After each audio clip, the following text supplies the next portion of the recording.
Hello and welcome. Pull up a chair or lie down to your bed. Get comfortable. Let the weight of the day settle out of your shoulders, because where we're going tonight, nobody's in a hurry. Somewhere out along a frostbitten road in colonial New England, maybe Massachusetts, maybe Vermont, the exact spot doesn't much matter, there's a tavern with a low-beamed ceiling, a floor worn smooth by 1,000 boots, and a fire in the hearth that's been going since sundown. The tallow candles are burning low. Someone's dog is asleep under the corner table. And the ale is cold enough to mist the pewter mug. This is where we begin. Taverns like that one weren't just places to drink. In early America, they were the very center of civic life, and that is our first fact of the evening. Colonial American taverns, often called ordinaries, were legally required in many colonies to exist near courthouses and churches. They served as meeting halls, post offices, courtrooms, and sometimes even churches themselves when no proper building had yet been raised. The Continental Army used taverns as command posts. The Sons of Liberty plotted revolution inside them. When you walked through a tavern door in 1770, you weren't just getting out of the cold, you were stepping into the living pulse of the community. Now, one thing every good tavern needed, above all else, was a fire worth gathering around. And that fire, that patient, breathing thing in the hearth, tells a story all its own. The word hearth comes from the Old English hearth, and for most of human history, it was the most important square footage in any structure. In early American homes and taverns alike, the hearth was never allowed to go completely cold. Letting the home fire die was considered not only dangerous, since relighting it required real effort with flint and steel, but almost spiritually unlucky. Many families kept their embers alive for decades, banking them at night under a thick layer of ash to hold the heat until morning. That layer of ash was called the curfew, from the Old French couvre-feu, cover the fire, and it gave us the word we still use today for the hour when everyone is meant to be safely indoors. The bartender sets another log on the fire. It catches slowly at first, the bark curling and blackening before the first orange tongue of flame licks upward. You watch the sparks drift toward the chimney and disappear. Firewood in colonial American taverns wasn't just piled and burned at random. Tavern keepers were deeply particular about their wood, because different woods burn in entirely different ways. Hickory, native to the American South and Midwest, was the gold standard for long, hot, steady fires. It burns twice as hot as pine and produces dense, long-lasting coals, which is why it became the wood of choice for American barbecue as well. Oak was the workhorse of New England hearths. Applewood burned slow and sweet-smelling. And pine, plentiful and cheap, was burned only when you had to, because it popped and spat and coated your chimney with creosote like it had a grudge. Outside, the wind has picked up. You can hear it pressing against the shuttered windows, testing them. But in here, the fire holds. The man across the table from you raises his mug in a small, unhurried toast. You raise yours back. That mug, if you were sitting in an 18th century American tavern, was almost certainly made of pewter, an alloy of tin and lead, sometimes mixed with copper or antimony. Pewter was the everyday drinking vessel of the working American for generations. It was durable, relatively cheap to produce, and had one peculiar property that regulars appreciated: it conducted temperature efficiently, meaning a cold ale stayed cold, and a hot flip stayed hot. The downside, not fully understood at the time, was the lead content, which leached slowly into the drink. It's one of those historical comforts we're quietly grateful we no longer have to enjoy. The ale in your mug, though, that deserves some attention. America has been a brewing nation from almost the very beginning, and the ales drunk in colonial taverns were very different from what you'd find on a modern tap. Early American ale was typically darker, thicker, and far less carbonated than today's craft beers. It was brewed with whatever was available, malted barley when you had it, but also corn, pumpkin, persimmons, and even spruce tips when the grain was short. Spruce beer, in particular, was beloved in the northern colonies not just for its taste but because the spruce provided vitamin C, which kept the drinker from developing scurvy during the long winters. Benjamin Franklin himself carried a recipe for spruce beer to England, convinced the British were missing out. The fire pops. The dog under the corner table lifts its head, decides there's nothing worth worrying about, and puts it back down. Someone near the bar is telling a story. You can hear the cadence of it, the low rumble of the setup, the pause before the punchline, the burst of laughter that follows. This is the oldest entertainment there is. The tradition of oral storytelling in American taverns was so well established that certain inns became famous for the quality of their resident yarn spinners. Before newspapers were widely distributed, before the telegraph, before any of it, the tavern was where news traveled. Travelers arriving from other colonies brought stories with them the way they brought mud on their boots, and the best storytellers were valued accordingly. Washington Irving, who gave America Rip Van Winkle and the Legend of Sleepy Hollow, drew heavily from this tradition of tavern tales, stories told and retold until the ghost was scarier, the stranger was stranger, and the ending landed just right. The fire has settled into its middle age now. The initial drama of catching is over. What remains is the deep, reliable glow of established coals, the embers. Embers are, in a technical sense, the most efficient part of a fire. They are carbon-rich, oxygen-poor, and can hold temperatures above 1,100 degrees Fahrenheit while producing almost no flame. This is why experienced cooks, including the chuck wagon cooks of the American West, and the pit masters of the Deep South, always cooked over embers rather than open flame. Flame burns. Embers cook. The difference is patience, and patience is something a good hearth fire teaches you if you sit with it long enough. The night is getting on. Someone has ordered a round.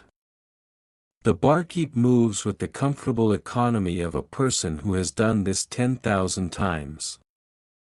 The role of the tavern keeper, or ordinary keeper, in colonial parlance, was one of the most regulated professions in early America. Licenses were required, prices were often set by local government, and the keeper was legally responsible for the behavior of guests under their roof. They were expected to refuse service to the visibly drunk, to provide lodging to travelers in need, and in many townships, to report strangers of suspicious character to local authorities. It was a job that required the patience of a priest, the authority of a magistrate, and the listening skills of a very good therapist. You lean back. The fire throws your shadow long and dancing against the wall. That shadow play against the tavern wall was,